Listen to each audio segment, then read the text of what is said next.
র্যাপাবিডি আসলে printing packaging এর বাইরে অন্য কোনো কিছু নিয়ে কাজ করে কিনা এটা আপনাদের অনেকেরই একটা প্রশ্ন। আসলে র্যাপাবিডি প্রিন্টিং প্যাকেজিং এর বাইরেও অনেকগুলো প্রোডাক্ট নিয়ে কাজ করে, যেটা আসলে আমরা অনেক সময় দেখাতে পারি না। রাশ থাকে আমাদের বা একটা ইস্যু থাকে, সামহাও এগুলো নিয়ে কথা বলা হয় না। এরকম একটা বিষয় নিয়ে আজকে আমরা কথা বলবো। সেটা হচ্ছে ডাস্ট ব্যাগ। তো এই ডাস্ট ব্যাগটা হচ্ছে রিসেন্টলি আমরা কয়েকটা কাজ করেছি, এর আগেও আমরা অনেক কাজ করেছি। তো আমরা আজকে এই তিনটা একটু আমরা আলাদা করে রাখছি যে আমরা এটা নিয়ে একটু কথা বলবো।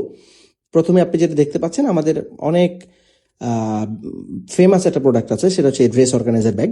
এই ড্রেস অর্গানাইজার ব্যাগটা বেসিকলি আপনার একটু প্রিমিয়াম শাড়ি, থ্রি পিস বা একটু দামি যে ক্লোথিংগুলো হয় সেটা ডেলিভারির জন্য অনেকে ইউজ করে বা স্টোরেজের জন্য ইউজ করে। তো আমরা নাদিয়াপুর জন্য এই কাজটা করেছিলাম। এটা প্রিন্টেড ছিল, এক পাশে টিস্যু আর এক পাশে হচ্ছে গিয়ে আপনার সেলোফেন, এবং এটার মুখে জিপার আছে।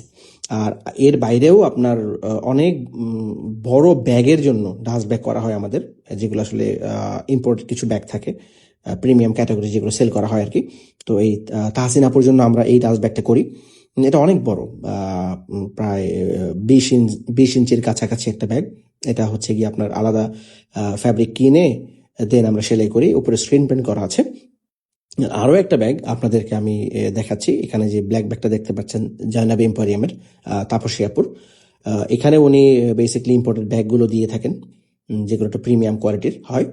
এই ব্যাগটা অনেক বড়, এটা হচ্ছে আপনার প্রায় 20 ইঞ্চি বাই 22 ইঞ্চি। এটা ব্ল্যাকে আমরা করেছিলাম, মুখে স্ট্রিং রয়েছে এবং লোগো প্রিন্ট রয়েছে। তো আপনারা যদি আপনাদের রিকোয়ারমেন্টের যে কোনো ধরনের ডাস্ট ব্যাগ করতে চান, আপনারা আমাদের সাথে যোগাযোগ করতে পারেন। ধন্যবাদ সবাইকে।